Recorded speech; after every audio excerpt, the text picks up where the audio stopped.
Hello, and welcome to Who Shot First, a Star Wars controversy podcast. I'm your host, Alex.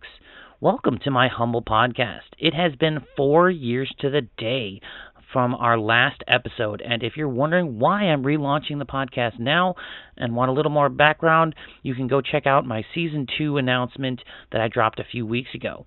I am so happy that you all are here, and I want to wish you all a happy Star Wars Podcast Day. Today is February 7th, and this marks the 6th year of the Star Wars Podcast Day. Who Shot First was involved in the second and third Star Wars Podcast Days, but have missed the last 3. I am excited to be back in the game and return for the 6th annual day, and my 3rd time. So just to give you a small intro of what we do here at Who Shot First, there are an infinite amount of controversies that have plagued the Star Wars universe, the quintessential one being who shot first, Han or Greedo. If you want an answer to that question, go back and listen to our very first episode. After that, it is completely up to me which controversies we covered next. With there being so many, I attempt to keep the more recent and relevant controversies on the forefront, but will always look for a deeper dive. Now, some of you might be asking, what do I mean by controversy? The answer to that is a disagreement among the fan base. So I dive into those disagreements and try to show both sides and allow you as the listener to make up your own mind on which is the better argument. Today I am diving into the difficult topic of Finn's portrayal in The Last Jedi. Our second to last episode that we did before our extended break was Finn's portrayal in the was Finn's portrayal in The Phantom Menace and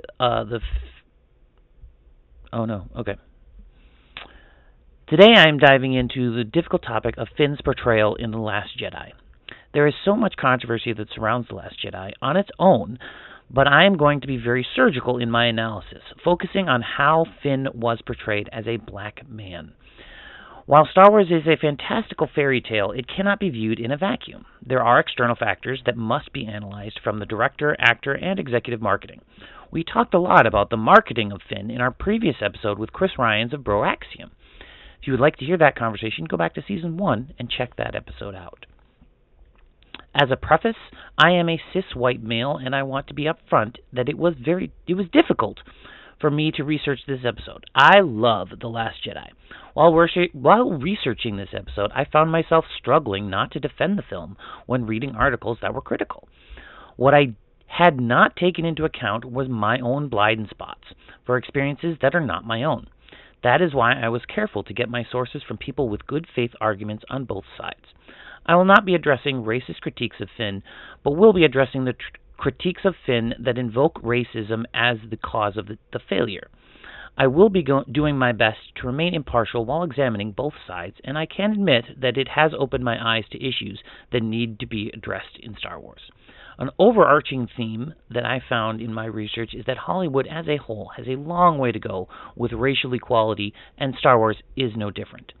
Society must change, our art must change, and we must hold truth to power no matter how uncomfortable it makes those in power, myself included. So with all of this as a setup, what is the controversy surrounding Finn in The Last Jedi? On one hand, there are those who feel Finn was relegated to a side character with little to do. I will be relying heavily on the wonderful article The Last Jedi and the Death of a Story by Gina Hardy. The other side of the argument is that Finn actually has a story of his own in The Last Jedi versus in The Force Awakens and The Rise of Skywalker, where he is relegated to a reactionary character to the other leads. I will be delving into this side of the argument that felt I will be delving into the side of the argument that felt Finn's representation was poor in The Last Jedi first. As I said earlier, I use Gina Hardy's article, The Last Jedi and the Death of a Story, as my main source. I'll be presenting her points as she illustrates them and will not be defending them or combating them. I will leave that for the second part of the episode. So, one of the biggest criticisms of Finn's portrayal in The Last Jedi is that Finn is relegated to a minor story that is a repeat of his arc in The Force Awakens. Critics say that The Last Jedi ignores Finn's growth as a character in The Force Awakens and retreads it, pointing to this fact as a great example of how white writers can't empathize with black characters. In The Last Jedi, Finn's story is paused, and his character is treated with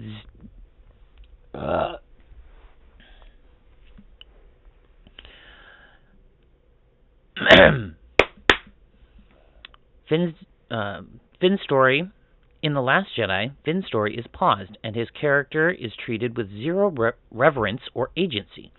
The film chooses to ignore Finn's decision in Awakens to stop running from the First Order by putting him on the run once again.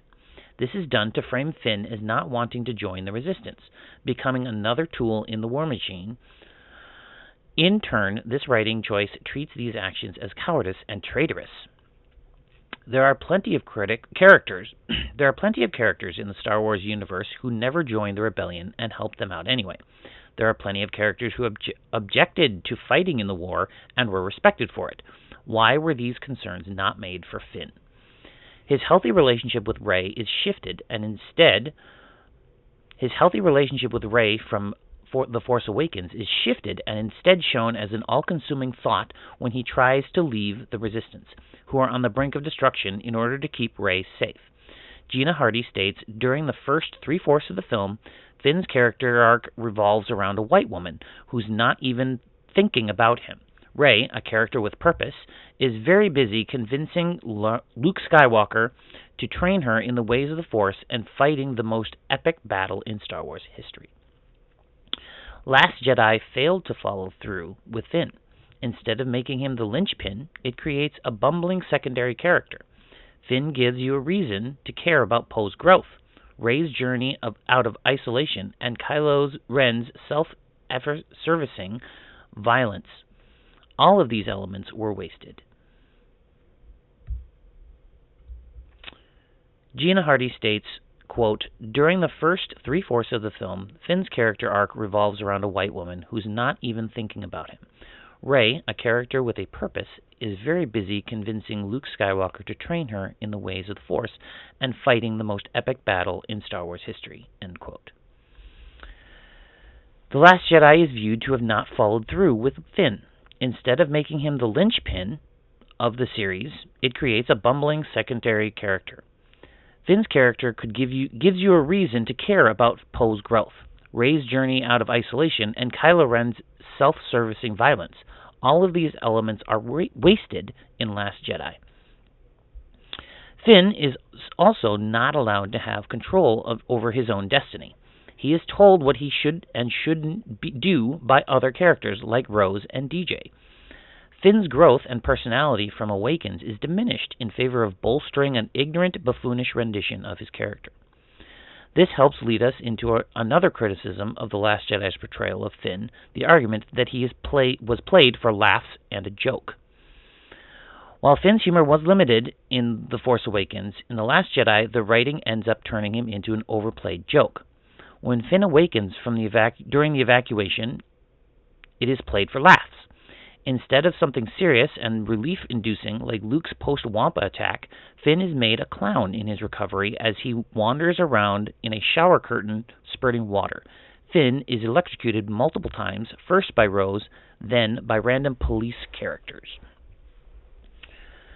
Johnson appears to not take any background of Finn's character into account. Gina Hardy states, quote, Jedi ignores Finn's experiences as an enslaved child soldier when it brings up the subject of child slaves. He is framed as not only as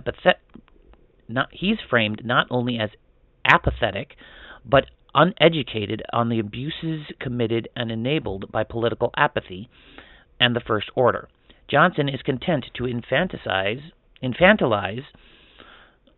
Finn through Rose and DJ, who forestall any genuine character growth Finn might have experienced under better writers, end quote. With all of this criticism of Finn, one must ask, how does John Boyega himself feel about Finn's portrayal of Finn? How does John Boyega himself feel about The Last Jedi's portrayal of Finn? How does John Boyega himself feel about Finn's portrayal in The Last Jedi. Boyega risked the wrath of Disney and gave his own critiques of his portrayal of Finn. With the release of The Rise of Skywalker, Boyega did not hold back on his dislike of what happened to Finn in the sequel to The Force Awakens. Quote, "I will be honest in saying that I think they could have done better by Finn, especially with Finn and Rose." End quote. Quote, "The Last Jedi, if I'm being honest, I'd say that was feeling a bit iffy to me. I didn't necessarily agree with a lot of the choices in that, and that's something that I spoke to Mark Hamill a lot about, and we had conversations about it. And it was hard for all of us because we were separated." End quote. And then, quote again, "I guess in the original Star Wars films, there was much more of a trio feel where it was essentially about Luke's journey, but Han and Leia, there was a strong dynamic, which I think, I don't know how quickly we're going to be able to establish that long-term dynamic with Episode 9, but it's expected to, but if it's exploring that dynamic, then that would be cool. I do feel even after 3 films still, we don't know them as much as we got to know Han, Luke, Leia. And maybe that's a great opportunity to get to know them a little bit more."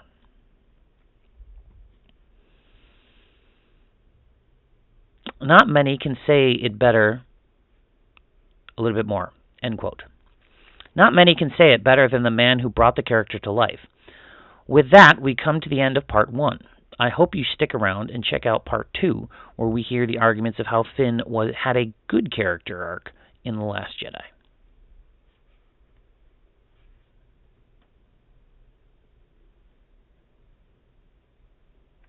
Welcome to Part 2, where we will hear the defense of Finn in The Last Jedi. Let's dive right in. While many criticize Finn's development in The Last Jedi, there are many who also believe it is the only sequel movie to give him an intriguing story. Finn was often failed by the writing in both The Force Awakens and The Rise of Skywalker. Neither film seems to know how to develop his persona outside of basic characteristics that Finn is introduced with.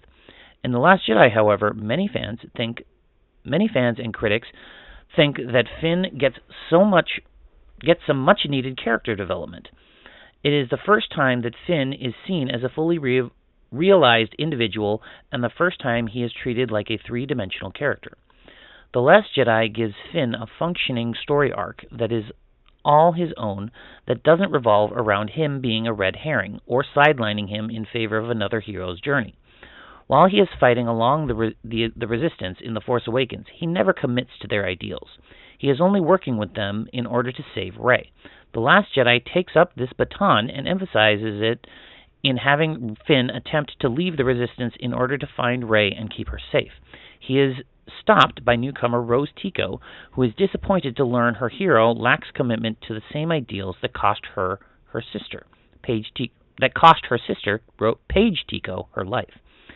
Finn soon discovers that the inhabitants of Canto Bight are also war profiteers and child slavers, a defining moment in which Finn realizes that the struggles of war are larger than himself, and that the war with the First Order is simply creating more orphans like him. This drives him for the rest of the film. When Finn and Rose are captured by the First Order, Finn finally has the courage to stand up and defeat his former superior, Captain Phasma. This is also the first time in the movie that Finn honestly commits to the ideals of the Resistance, telling Phasma once and for all that he's rebel scum. And that information came from ScreenRant.com, Star Wars Last Jedi, Finn, Best Movie Story. Others felt similar in that Finn's character was elevated to a more realistic characterization of a person than shown in Awakens. Finn is finally freed up to act believably, organically, and realistically. He finally gets his own story arc that has trials and tribulations on par with the other characters. He is given a chance to grow through failure, courage, redemption, action, and, believe it or not, unexpected romance. Critic Dr. Jason Johnson states, Quote, after almost 10 movies and who knows how many cartoons and specials, the franchise has finally learned how to treat people of color better than magical space wizards or gambling pimps and scoundrels. End quote. While Finn himself is a much stronger, more courageous character in The Last Jedi, the filmmakers still can't give him full agency. Most of his plans fail.